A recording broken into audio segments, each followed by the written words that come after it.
Refli Harun itu memang betul-betul pasiennya dokter Tipa. Katanya Refli Harun itu cocok berobat sama dokter Tipa. Kalau demam katanya dia langsung ke dokter Tipa. Masa iya bung iya? Aku mau nanya ini, mohon dijawab ya. Siapa yang disuntik, siapa yang menyuntik? Aku nanya. Mas Roy, Dokter Tifa ingin kasus ini dihentikan. Iya, jawabannya. Kenapa kalian hentikan? Berarti kalian gak punya bukti dong. Silakan polisi lakukan tugas akhir ini. P21 kan masuk ke pengadilan.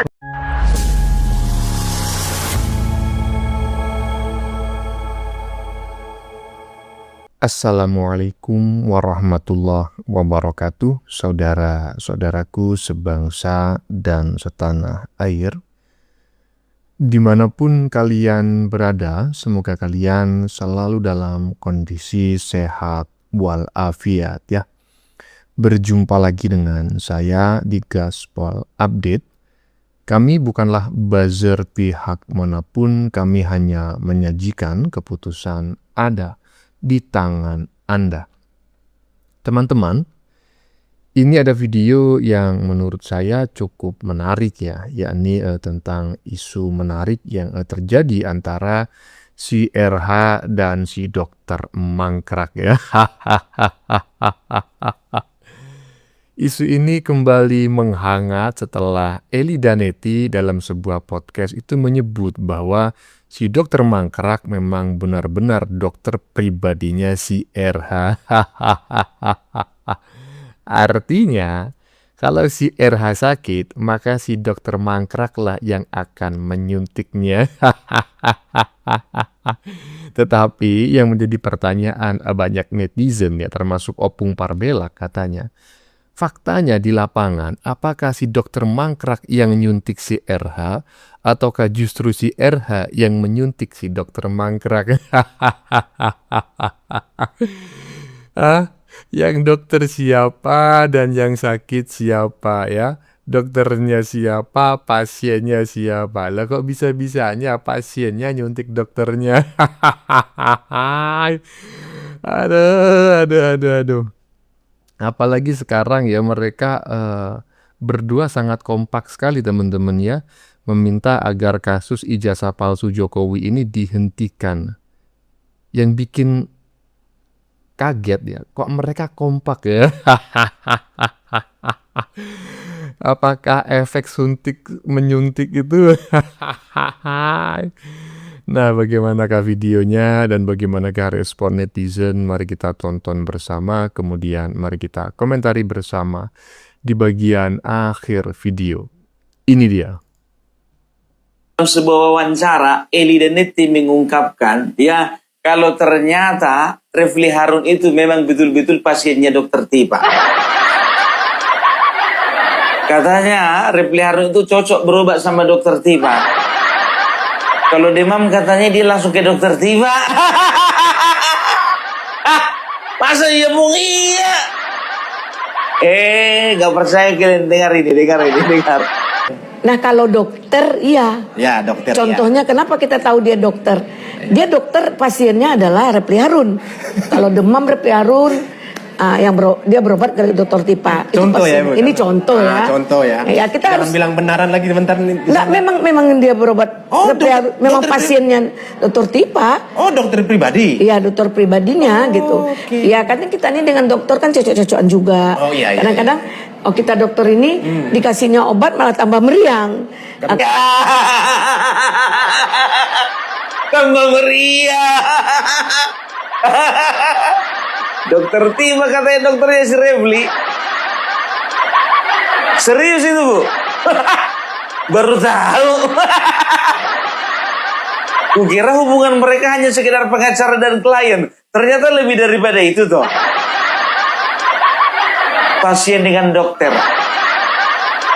Sekarang aku mau nanya dulu bu. Kalau misalnya Refli Harun berobat sama si Tipa, aku mau nanya ini, mohon dijawab ya. Siapa yang disuntik, siapa yang menyuntik? Aku nanya. Nanya. Opung Parbilak, gak semua penyakit itu harus disuntik. Ya kadang-kadang kan ada alasan untuk tidak menyuntik, kan begitu. Yang lebih parahnya ini mencari alasan untuk disuntik dan terjadilah penyuntikan. Apalagi katanya cuma demam itu nggak perlu disuntik, Opung. Cuman dikasih paracetamol. Lagian begini Ibu Edil dan Eti, ya kalau cuma demam, Refli Harun kenapa harus ke dokter tiba? Kan bisa beli paracetamol di warung.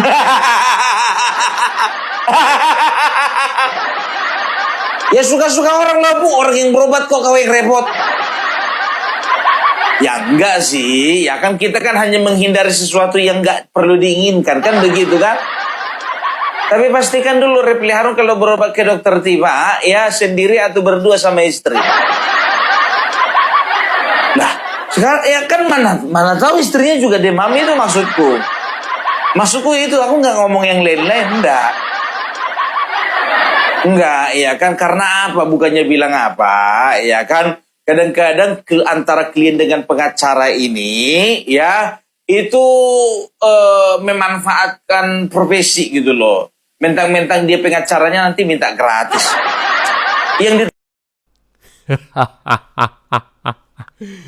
Tahan tawamu kawan. Opung mantap. Ya gimana menurut teman-teman nih? Opung Parbilak bingung ya kan? Dokter nyuntik pasien, apa pasien yang nyuntik dokter? Gini, tergantung siapa yang sakit. Karena biasanya seorang pasien itu juga berlatar belakang dokter. Banyak sekali seorang dokter yang membuka praktik, berarti dia punya banyak pasien ya. Tetapi ketika dia sakit, dia berobat ke dokter lain gitu loh. Ada gimana menurut teman-teman? Siapa nih yang seharusnya menyuntik ini? Dokter nyuntik pasien ataukah pasien nyuntik dokter? Alah, terserah kalian lah ya. Lanjut.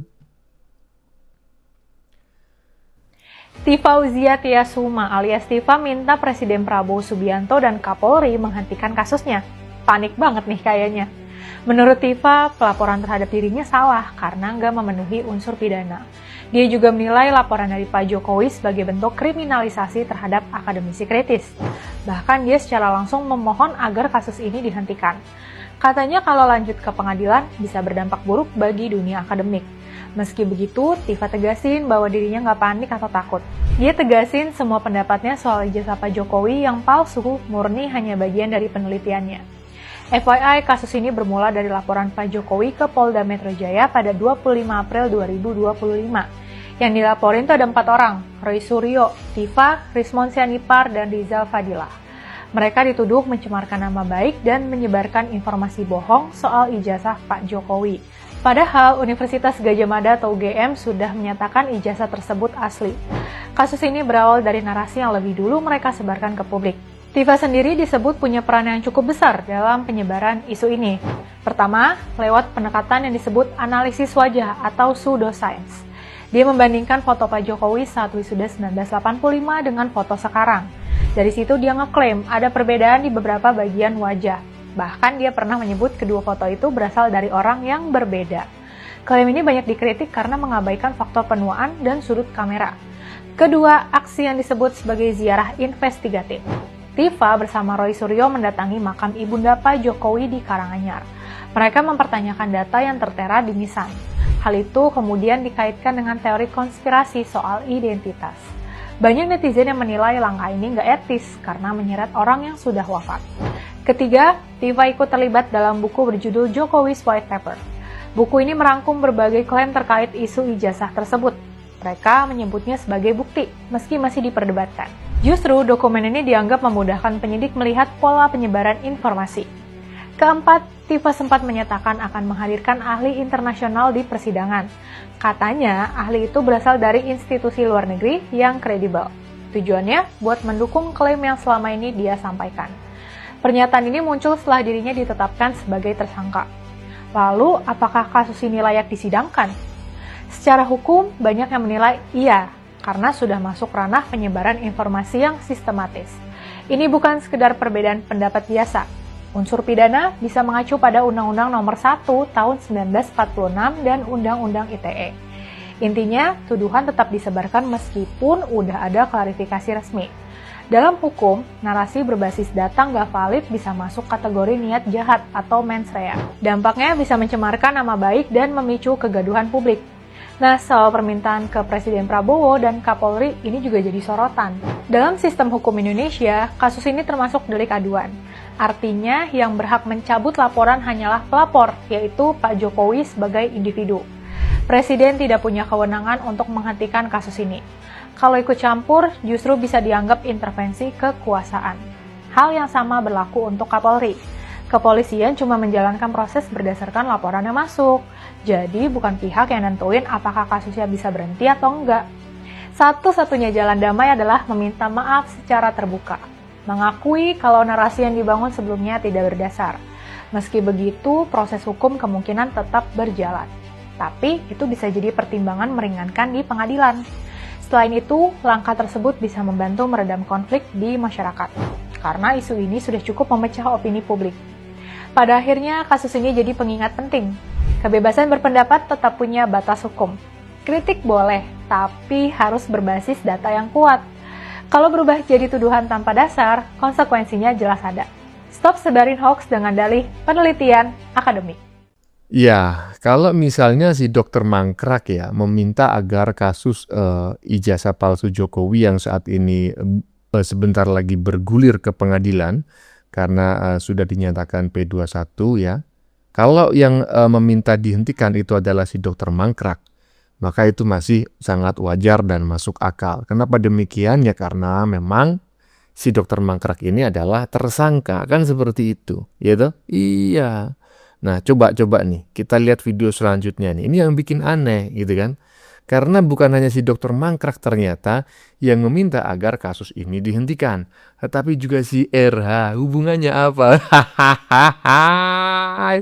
Hubungannya adalah antara dokter dan sang pasien. Lanjut. Minta kasus perkara dihentikan karena tidak ada buktinya. Ngaco. Ya pada intinya gerombolan-gerombolan Repli Harun, Dr. Tipa, dan juga Rosuryo itu adalah orang-orang manusia yang tolol gitu loh. Karena apa saya bilang demikian? Karena sampai kapanpun mereka akan kalah gitu melawan Pak Jokowi kan. Mas kuat apapun mereka menjatuhkan Pak Jokowi tak bakalan bersalah gitu loh. Karena memang buktinya Pak Jokowi tidak bersalah kok. Jadi Repli Harun ini adalah manusia yang paling sok benar gitu loh, merasa bahwa kalau klien dia itu benar gitu. Jadi Repli Harun, pengacara pecatan, pengacara abal-abal, saya ingin mengingatkan satu hal gitu. Yang kau lawan ini Pak Jokowi, yaitu orang yang baik. Jadi sekuat apapun, sampai kapanpun kalian menggunakan cara-cara yang jahat, kalian akan selalu kalah gitu melawan Pak Jokowi. Itu aja sih poin utamanya. Kita lihat saja nanti buktinya di persidangan, bahwa Pak Jokowi akan menang gitu loh, menang telak melawan gerombolan-gerombolan manusia jahat seperti kalian gitu loh. Itu aja sih poin utamanya. Terima kasih. Kalau disebut atau diprediksi Pak Jokowi akan menang telak, itu sudah di atas kertas ya. Tidak bisa dibantah lagi. Makanya saya tidak perlu mengomentari hal tersebut. Yang justru menarik saya komentari adalah, ya kan? Kenapa si RH ini kok permintaannya itu 11-12 gitu loh dengan si Dokter Mangkrak.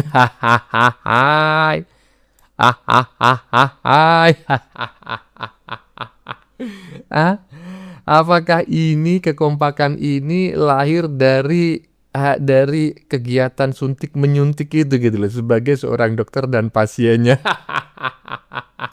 Terserah teman-teman ya, lanjut. Kasus ijazah Jokowi, Repli Harun minta segera dihentikan. Tidak bisa. Saya tidak bisa. Ini tetap harus sampai ke pengadilan. Ya. Teman-teman yang sepakat dengan saya komentar guys. Ya, yang belum follow akun ini ya. Kalian bagikan ini guys. Kita dukung agar kasus ini tetap sampai ke pengadilan ya teman-teman ya. Jangan sampai kasus ini dihentikan. biarkan sampai ke pengadilan ya. Kenapa mereka minta menghentikan kasusnya ya? Kenapa? Ini sudah takut ya, bahwasanya pasalnya berlapis-lapis. Ingat ini ya, tidak ada penghentian untuk kasus ijazah ini ya. Lanjutkan Pak Jokowi ya, kami akan terus mendukungmu ya. Kami sebagian rakyat yang mencintai Pak Jokowi ya, untuk mengusut tuntas siapa yang benar dan siapa yang salah ya, biar gak macet untuk masalah ini teman-teman ya. Jadi ada pembuktian yang betul-betul di pengadilan, bukan hanya dari si Roy Panci ini doang ya. Oke, terima kasih guys.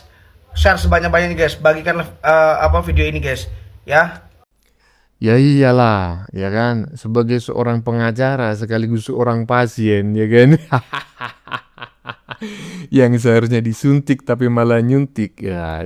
Si RH merasa memiliki tanggung jawab untuk menjaga keselamatan dokternya, ya kan.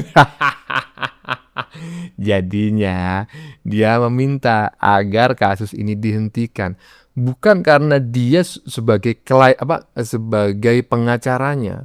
Karena pengacara itu mau tidak mau harus membela klien sampai persidangan, bahkan sampai pasca persidangan, kan seperti itu. Nah, kenapa kelihatan sekali si pengacara yang satu ini menginginkan agar kliennya itu tidak sampai disidangkan? Bukan karena dia sebagai lawyernya, ya kan? Tapi karena dia sadar dia adalah pasien. Dan orang yang dibela saat ini adalah sang dokter. Nah, nanti kalau si pasien ini sakit, ya kan? Nah, kalau si dokternya sudah di dalam penjara, nah gimana nanti? Lanjut. Mas Roy, Dr. Tifa ingin kasus ini dihentikan. Iya, jawabannya. Kenapa kalian hentikan? Berarti kalian gak punya bukti dong. Silakan polisi lakukan tugas akhir ini. P21-kan, masuk ke pengadilan. Langkah yang kami tempuh adalah minta kasus ini dihentikan. Pihak kejaksaan dengan segala hormat jangan menghentikan ini. P21-kan, masuk ke pengadilan. Dihentikan. Masuk ke pengadilan. Dihentikan. Silakan terus ke pengadilan. Jangan malah berhenti. Dihentikan. P21-kan.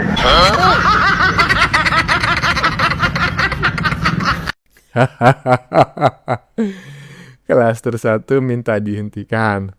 Klaster 2 minta dihentikan. Tapi klaster 1 minta P21. Aduh, ya kok kayak layangan tarik ulur. Bukan karena itu. Klaster 2 minta dihentikan karena dalam klaster 2 ini ada seorang dokter bersama pasiennya. Seperti yang disampaikan oleh Opung di bagian depan tadi, ya kan? Kalau di klaster 1 minta P21 karena di sana nggak ada hubungan antara dokter dan pasiennya. Mbak Egi ini jadi kompor sekarang ya. Aduh, ingat loh Mbak. Ya, mereka itu adalah teman seperjuangan Anda dulu. Semasa bersama-sama menyerang Pak Jokowi. Bagaimana menurut kalian? Keputusan ada di tangan Anda. Silakan tulis pendapat Anda di kolom komentar, baik Anda yang setuju maupun yang tidak setuju dengan isi konten ini. Sebelumnya saya memohon maaf yang sebesar-besarnya ya. Jika dalam penyajian konten ini ada kata-kata yang menyinggung, kurang tepat penggunaannya, atau ada data yang dianggap keliru atau salah, saya memohon maaf yang sebesar-besarnya. Kita jumpa lagi di lain video. Salam NKRI.